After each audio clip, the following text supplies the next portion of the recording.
Hey guys, Fuchsia here. So the mini expansion just dropped, and one of the decks that I really wanted to try right away and I felt was simple enough to build right away was Spellboost Runecraft, featuring the new card Runie, the Resolute Diviner.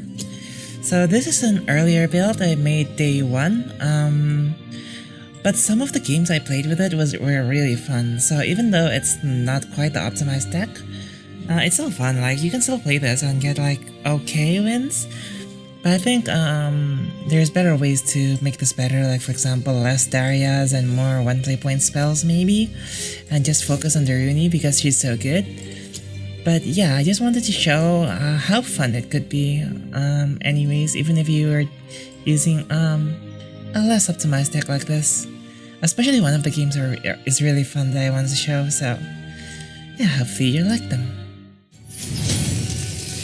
Alright, so the first match I wanted to show was against Bloodcraft.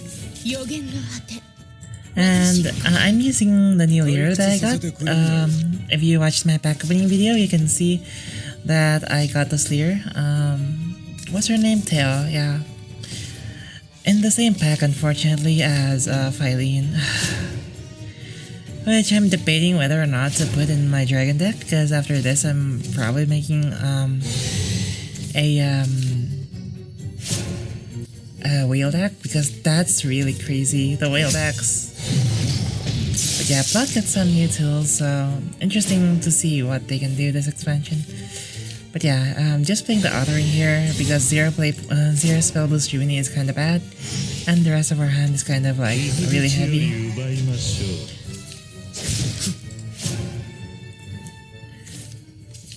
And I just played the Rune here just to spell boost, because originally I wanted to play the Chaos Wheeler, but it's going to be evolved next turn anyways for extra spell boost, so I kinda didn't want to do that. So here I play the Kyoka, just so I can play both that and also the Chaos Wheeler. And of course Evo the Kyoka to remove all of that.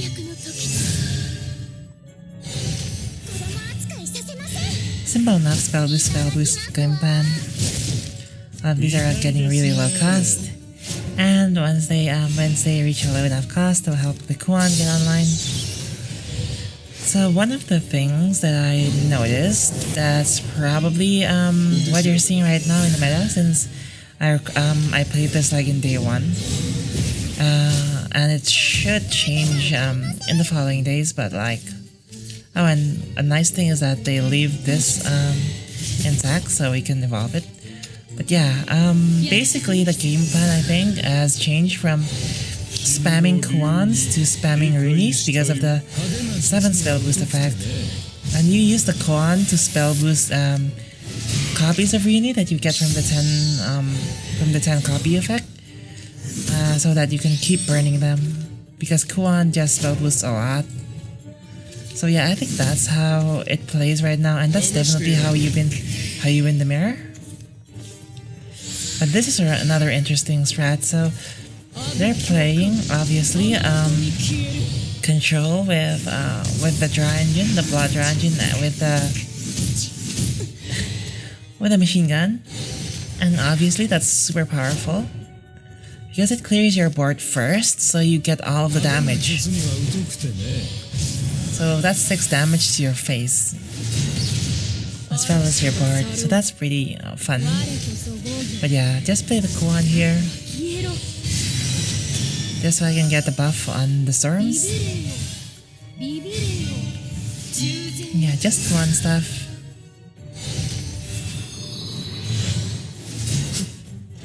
Yeah. At this point, I'm really doubt I can do anything.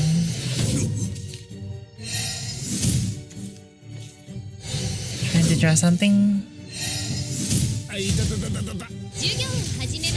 And they kind of recover with this a bit. I was worried that they would play an area, but actually Ayo's a bit better because she basically clears for as much damage, kind of.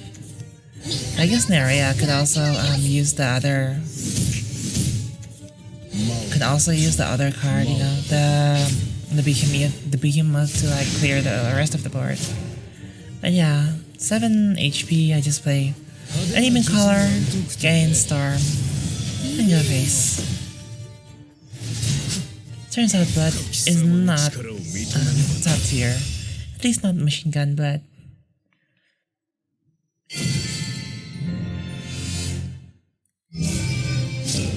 Now here's a match that can be actually harder than just Machine Gun Blood. It's Artifact Portalcraft. And to be honest, Artifact Portalcraft looks kinda scary because they have that turn 10 cap that they have, so that the Zelgania and Visha combo, which you can play around, but it's a bit harder than to play around since you have to not play followers. So if they make a killing board anyways, it's gonna die if you don't, die if you do. Either way though, their new tools, especially the 3 play point follower, the 5 play point follower, what's her name, Lucille. She's actually pretty strong because she can pull the token pretty quick. So I just played the Kyoga there to contest board a bit, because I've been burned in the past for not respecting artifact boards, you know, not trying to contend a bit on board against them. So I kind of learned from that. Either way, yeah, the 5 play point new legendary Lucille. If you actually, I think, trade a lot with her artifact that has Storm, which kind of feels bad, but it's actually kind of like necessary, because then you draw the token immediately, and the token on like turn 7 or 8 is just incredible. So yeah, I haven't played it though, so I'm not sure how practical it is. Now I'm not sure why they're making this, since I have authoring tomorrow, and at 6 play points I'm just gonna clear out this. Not sure, maybe they're trying to clear out their artifacts anyways. That might be a thing. Now here's something that you might not do in current builds of Spellboost. Maybe you don't want to, or maybe you do want to, but you want to prioritize the Runie, so maybe you want to clone that instead. I'm not sure. Because cloning Kuan does mean that you can spam more Kuan, which means more boosts for your Runies. And also Kuan has Storm, so you can also win with her anyways, with him anyways. But yeah, this is kind of annoying. Mugnir is pretty annoying in this meta, to be honest. Especially because Kuan makes a lot of last words followers and wards on board. And also it kind of counters Whale a bit. And it counters a bunch of stuff to like Lana and stuff. But yeah, just play the Kuan here for the spell boost. Oh, by the way, Formbender is our Mugnir.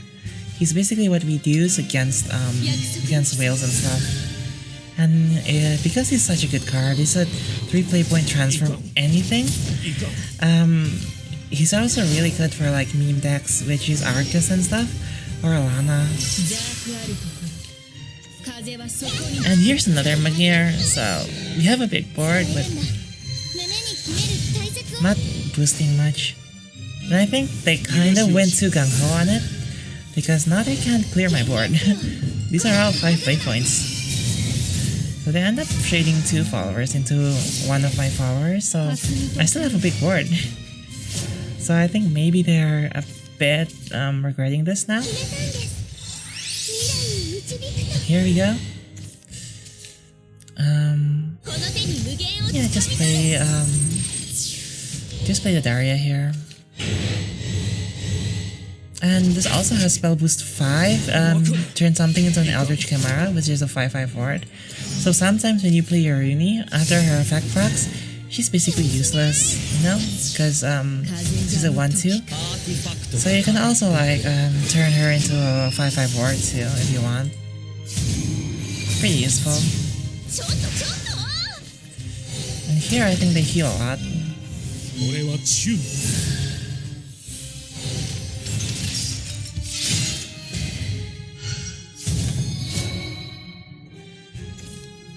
That's fine, burning that. So here's the problem with my build. It has way too many Spellboost followers. And so when you get into a portal like this and your Kawan gets nullified, it's a bit hard to Spellboost effectively as much. Either way though, we manage.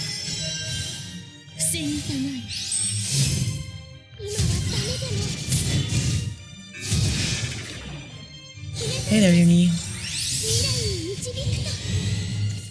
I forgot if this already deals damage. Oh, it doesn't. So yeah, good removal and good damage too, but I don't use it for the damage here. But here's one, a really good card, Lazuli. I think she's a lot better though with Colony. So I think they unfortunately drew all of their colonies maybe. Because that's pretty unfortunate. So I just pick one here.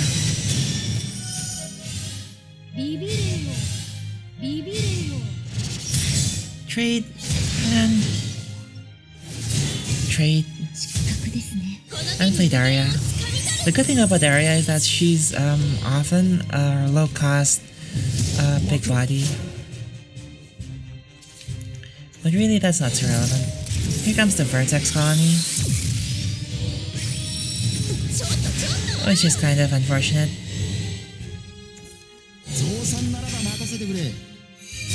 So this is looking a bit dire for us, but fortunately we have this. Another clone. So at this point, what I'm really scared of is actually if we don't manage to finish this turn.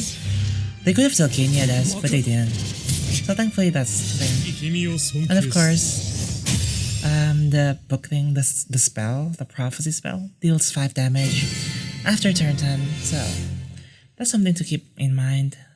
So I killed them with burn. Alright. So here is a match that I found really funny, and if you click this video based on the title, then you'll probably know what's gonna happen, kind of. But yeah, it's really hilarious, and you'll see why in a moment. So, the reason I keep Mysterian Project is to clone a card that kind of counters the most popular dragon deck right now. Unfortunately, we haven't drawn it yet. Fortunately though, this dragon is just ramping. I mean ramping is pretty good, but yeah, we finally draw it for a Mender. So here's my plan. Sometimes, okay, so they play Slaughtering Dragon Youth, and now they only have 10 cards in their deck. That's not a problem when you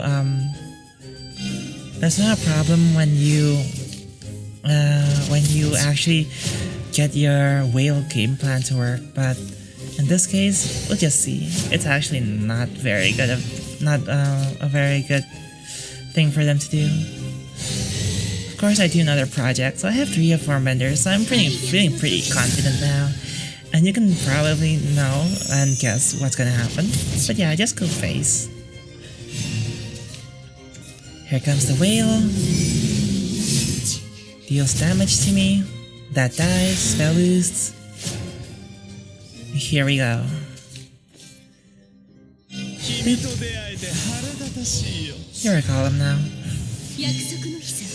So that's basically the only way you can counter whale is by transforming them or nullifying them with Magnir. So at this point I'm really happy. So they played another whale, obviously because they have like 7 cards left in their deck, so the odds of them not pulling another one is pretty low. And of course you don't give up to this, right? Because the possibility of like a Rune player like me having three form benders is not actually that likely. So they're probably like, one of these are going to hit. But unfortunately, we know that it's not going to hit, and it's kind of funny to see them struggle a bit. So yeah, I'm not even playing the game plan here. So the reason I damage this is so it dies if it evolves.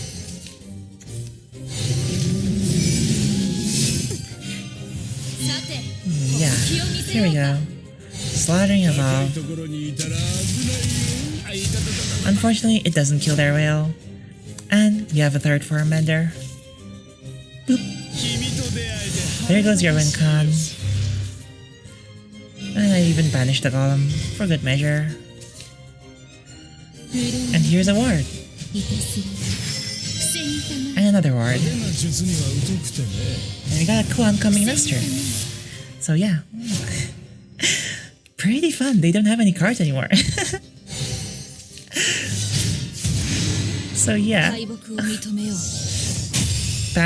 Transform all 3 wheels and you win. Really funny.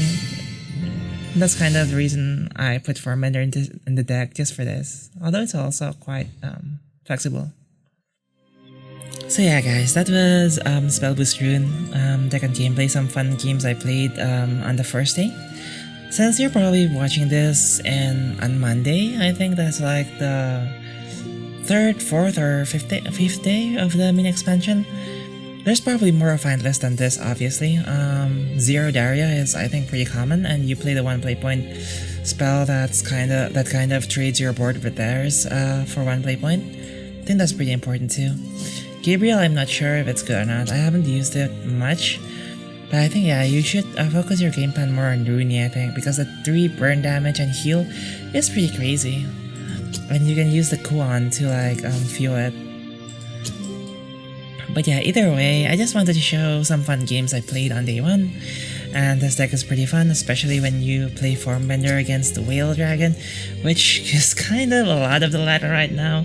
So, until the meta settles and there's a lot less Whale Dragon, maybe you want to have this at 3? I don't know. I think having this at 2 and then having 2 Mysterian Project is pretty good, because Mysterian Project can also copy like Runes and like Kuans, while the Formbenders can like delete Alana and like kind of shadows to remove their last words. So he's pretty good. He's pretty amazing actually.